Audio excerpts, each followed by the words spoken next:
আরিফ স্বাধীন বল চলে গেল মাঠের দক্ষিণ টাচ লাইনের বাইরে।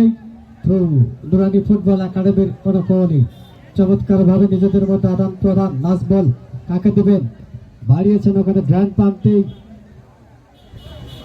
মুরসা আলীন। আবারও সে মুরসা আলীন থেকে রাইট ব্যাক, চমৎকার ভাবে নিজেদের মধ্যে আদান প্রদান।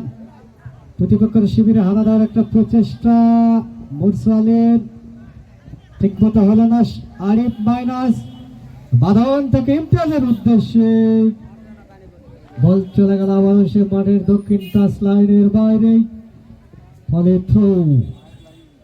শুধু মন্ডলী আপনারা উপভোগ করতেছেন প্রথমার্ধের খেলা বড়মা Abdul Samad city football tournament 2024-এর সেই আজকে প্রাণবন্তকর ফুটবল ম্যাচ। যারা এই মুহূর্তে মাঠে অবস্থান নিয়েছে তাদের সুবিধার্থে জানিয়ে রাখি মাঠের পশ্চিম প্রান্তে রয়েছে সেই rising star football academy Dariapur. বিপদ হতে পারে, বিপদের ঘন ঘটা শেষ পর্যায়ে করার মানে 50-50 চান্স, 50-50 চান্সকে ফুল চান্সে পরিণত করতে পারলে আসবে গোল। আমরা দেখতে চাই সম্মানিত শরী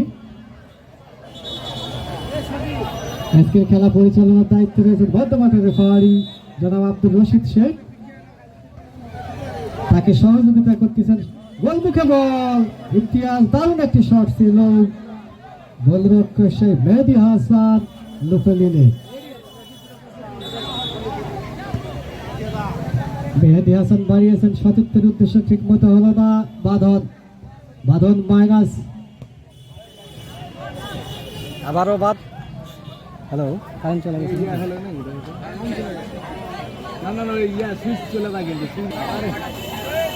আরে আমি করছি কাট আউট করে গেল।